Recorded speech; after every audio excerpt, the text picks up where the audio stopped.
If you know anything about the craft ale industry or the real ale industry or the independent British beer scene, shall we say, really for the past 15 years or so has been in probably its golden age of, you know, revival, rejuvenation, whatever, you name it. It has been going from strength to strength to strength to strength. You've had new independent breweries being opened up. You've seen people who used to just brew in their garages setting up really popular breweries. Or you've also seen one of the big trends that we've seen is that instead of these now big local pubs that we used to have, you've instead seen these micro pubs get opened up. So instead, where there maybe used to be like a corner shop or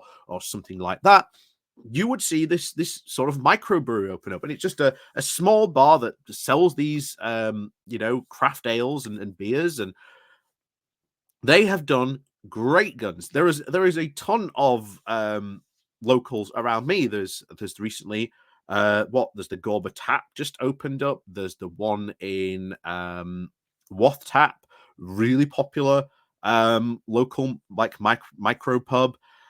There's a ton that have opened up, not just obviously in my hometown, but around the UK. And this has become the thing, and this is what has and almost enabled the supports. But the big problem, of course, becomes you can only grow so much on your domestic market. And this is where problems start to come in, because they used to do a lot of trade with Europe. It was a big business winner. And now, because of Brexit, to quote the article here, Brexit annihilated our export market. So, what are some of these brewers doing? Well, they're doing essentially what has become, I would like to dub, the the Brexit shuffle, where they shuffle their business or part of their business over into Europe. And in this case, you've got a business here moving to the Alps to try and get around Brexit.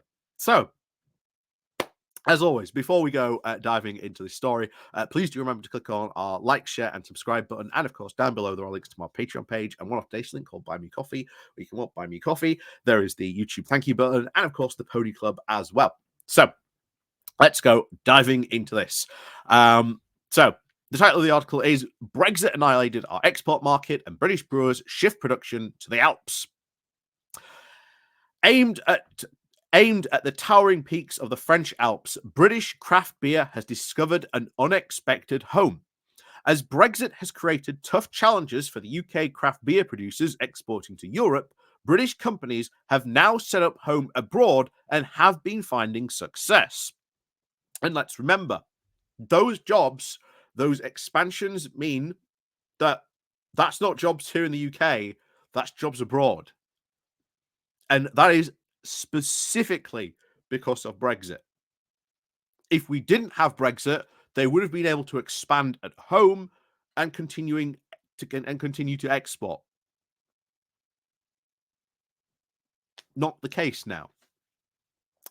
But it continues. So, in the face of regulatory hurdles and volatile markets, an increasing number of UK firms are tapping into the artisanal and locally produced markets of the Alps, finding a welcoming base. Tim Longstaff of the Stockton-on-Tees set up the Salpuna Brewing Company in the Tyrolese Valley, surrounded by the world's 3 largest ski areas. 5 years ago, the firm that now sells over 300,000 pints a year and recently won 2 bronze medals at the World Beer Awards. While craft beer is a relatively new addition to France's beverages, there is a burgeoning interest in it. Last year, for the first time in France, beer outsold wine. What's currently trending in the USA or the UK will likely become fashionable in France within 6 to 12 months, said Mr. Longstaff. And since the UK left the European Union in 2016, British brewers have struggled with problems, including protracted delivery times and dampening of UK exports.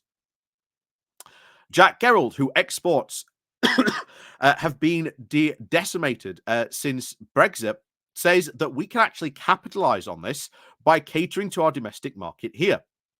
COVID halted our export market, and then Brexit annihilated it, says Sean Caitlin, former director of the now defunct Old Dairy Taproom Brewery in Kent. For those of you who follow the channel, you may remember the Old Dairy Brewery being once the poster boys, you may remember, for Brexit exports. Yeah, they didn't end up doing too well for them not too long after that came out. That they said, despite our best efforts to resurrect it and even to try and form a consortium of breweries to facilitate European sales, the loss of our export market debilitated the business, and consequently, we ceased trading as we could not afford to sell to service our debts. The businesses entered administration in 2022, and under now new private ownership has reinvented itself as a bar, no longer brewing its own beer. Mr. Longstaff has since confronted similar challenges, saying that we utilize some UK suppliers, but we need swift delivery times from suppliers, and post-Brexit delivery times can be agonizing. He attributes Sapporo's success to being more than just a British brand in the French landscape and working hard on local connections. He said, beer is for everyone, and a substantial aspect of Sapporo is the narrating the story of Salone and the local mountains, the area, and the history, he says. The Big Mountain Brewing Co. is another British firm that has been bringing UK craft beer tradition into the winter sports community in the French Alps, and he's now here in Sisamox. The co-creator, Jack Gerald, said that the exports, particularly from small breweries, have definitely declined since Brexit. But we can try and capitalize on that by trying to cater to our domestic market here. Mr. Gerald set up the company with Matt Livingston, who is now crafting modern craft beers that were unattainable in the French Alpine town. They began the home brewing experience beers back in 2014, have now created a hub for outdoor enthusiasts in their Charmox bar. And from the outset, we aim to cater to the outdoor-minded, the mountain-loving individuals, said Mr. Gard. We have constructed a community around that, and their beers are now permeating further into France, enabling people to savor the taste of the mountains whenever they return to the city. Both breweries acknowledge the universal attraction of the well-brewed brewed pint following a day immersed in alpine activities, despite the variance in British and French palates. Mr. Brewer sees the British breweries in the French Alps as an ideal pairing, just like a fresh pint of Lost in the Woods after a tough leet.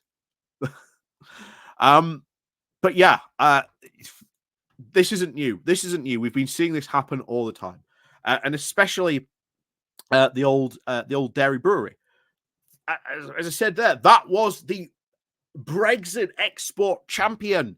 There was paperwork put out by the Department for Exiting the European Union about how good this was. And the Department for Trade under Liz Truss put out massive press releases about it, how wonderful it was that this firm was taking advantage of all these export opportunities that it now presented. Went into administration. You can't make this up. And it's not just these British beer companies, it's multiple British companies going, yeah, selling into Europe's now a nightmare. We need a European hub, because if we set up somewhere in Europe, or we set up a warehouse, or we set up somewhere in Europe, we can then just ignore all that paperwork. And that is jobs that could have been here now go over into Europe. And that is one thing we warned about. We continuously warned about during the Brexit 2016 negotiations. And we warned about it continuously. What would happen if you went on and tried and pursued this hard Brexit, which was what Boris Johnson did. And our only hope now really is to talk to the European Union and find a way to lower these trade barriers. And the only way we can do that is if we go, hey, EU, we're going to follow your regulations on this, this, and this. Is this going to lower the trade barriers? Ultimately, that's what Starmer's going to have to do. And of course, as we've said in my last video about this, that is eventually our way back into sort of back being into the single market, and eventually back being into sort of the European Union. That's how the path is going to go. Of course, it'll take some time, but I think it's going to happen. I think a lot quicker than a lot of people think and anticipate, judging by how things have been going on that front. So, as always, thank you very much, of course, for watching, and of course, as always, we'll see you all next time.